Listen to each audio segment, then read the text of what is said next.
राधे राधे। राधे राधे अम्मा जी। देखो भाई, कल एक बहुत बड़ी खुशी का दिन है। कल अयोध्या में राम जी की प्रतिष्ठा होगी।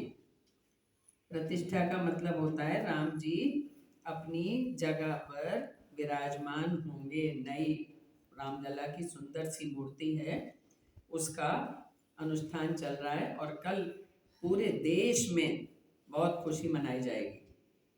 बहुत वर्षों बाद ये मौका आया है जब राम जी अयोध्या में अपने नए मंदिर में विराजेंगे। तो हम सब लोग जो हैं इस मौके को बहुत खुशी से मनाएंगे। अब हम तुम्हें बताएं, राम जी 14 वर्ष के वनवास के बाद अयोध्या आए थे। अभी तुम गीत सुनते हो ना, राम आएंगे आएंगे राम आएंगे, मेरी झोपड़ी के भाग आज खिल खुल जाएंगे, राम आएंगे, गीत आ रहा है ना खूब। तो इसकी हम संक्षेप में एक कथा सुनते हैं कि जब रामचंद्र जी, सीता जी और लक्ष्मण जी ये तीनों लोग वनवास को गए थे। कितने बरस के लिए, कितने साल के लिए? 14 वर्ष के लिए। तो 14 वर्ष तक उनके जो भाई थे भरत, उन्होंने सिंहासन पर राम की चरण पादुकाएं रखकर, खड़ाऊ रखकर और राज्य किया। खुद राजा नहीं बने, राम जी की पादुकाओं को उन्होंने सिंहासन पर रख दिया। पादुकाएं जानते हो क्या होती है? पैरों में पहनने वाली खड़ाऊ। पहले लोग खड़ाऊ पहनते थे, लकड़ी की होती थी। जो कि रामचंद्र जी वनवास में थे तो उनके पास खड़ाऊ थी, जूते पहन के गए नहीं थे। तो वो भरत जी उनकी खड़ाऊ ले आए थे और उन्होंने सिंहासन पर रख दी और राम को राजा मानकर और उन्होंने सारा राजकाज वो करते रहे। लेकिन उन्होंने राम जी से ये कह दिया था कि 14 वर्ष के बाद अगर एक दिन भी आप लेट हो गए तो भरत को जिंदा नहीं पाएंगे, भरत जी प्राण त्याग देंगे अपने। तो रामचंद्र जी को बड़ी चिंता थी। जब 14 वर्ष पूर्ण हुए, रामचंद्र जी अयोध्या आए। उन्होंने पहले हनुमान जी को भेजा, जाओ जल्दी से भरत को संदेशा दो कि हम आ रहे हैं। हनुमान जी गए बड़ी तेज और भरत जी को उन्होंने बताया कि रामचंद्र जी आने वाले हैं और आप प्रसन्न हो जाइए। भरत जी बड़े प्रसन्न हुए। सारी अयोध्या में बड़ी खुशी की लहर दौड़ गई। और जब रामचंद्र जी आए, सीता जी, लक्ष्मण जी उनके साथ थे, हनुमान जी साथ थे। रामचंद्र जी 14 वर्ष के वनवास के बाद आए थे। जटाएं बंधी हुई थी सिर पे, पीले वस्त्र पहने हुए थे। लेकिन जब वो अयोध्या में आए तो सबने उनका इतना स्वागत किया। और पता है, रामचंद्र जी की एक माया ऐसी थी कि जितने लोग थे रामचंद्र जी ने उतने रूप धारण कर लिए और पर्सनली सबसे मिले।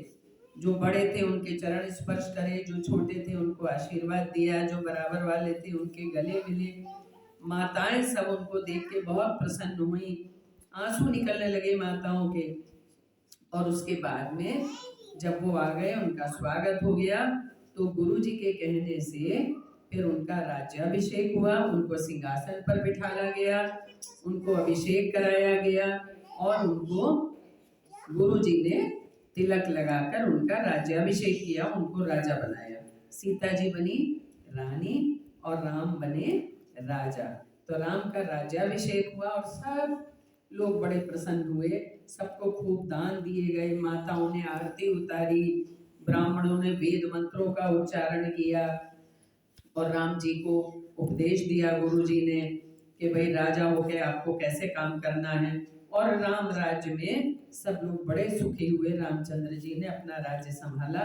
लक्ष्मण, भरत, शत्रुघ्न सब उनके साथ रहे, उनके सहयोगी बनकर। और राम राज्य में किसी को किसी बात की परेशानी नहीं हुई। तो अब हमारे देश में भी रामलला जो हैं वो अयोध्या में स्थापित होने जा रहे हैं, प्रतिष्ठित होने जा रहे हैं अपने नए मंदिर में। और हम सब ये भगवान से प्रार्थना करते हैं कि हमारे अंदर वही गुण आए जो रामचंद्र जी में थे। रामचंद्र जी की तरह हमें क्या करना चाहिए? आज्ञाकारी होना चाहिए। बच्चों, रामचंद्र जी की तरह आज्ञाकारी होने चाहिए, मम्मी पापा का कहना मानना चाहिए, गुरु का कहना मानना चाहिए, सबकी सहायता करनी चाहिए और अपने परिवार में मिलजुल कर रहना चाहिए, सबका आदर करना चाहिए। और जो गरीब लोग हैं, असमर्थ लोग हैं, असहाय लोग हैं, उनकी हेल्प करनी चाहिए और अपनी विद्या बहुत अच्छी तरह पढ़नी चाहिए और भगवान की पूजा करनी चाहिए। भगवान जो रामचंद्र जी थे वो शिव जी का रोज अभिषेक करते थे, शिव जी को रोज पूजा करते थे शिव जी की। इसलिए हम सब लोगों को भी भगवान में आस्था रखते हुए ये प्रार्थना करनी चाहिए, हे भगवान हमें राम जैसा गुणवान बनाना, राम जैसा आदर्श बनाना, जिससे हम अपने माता पिता का और देश का नाम ऊंचा कर सकें। ठीक है, तो ये हुई राम जी की कहानी। समझ में आई? राम जी जैसा बनोगे? हाँ, थैंक यू।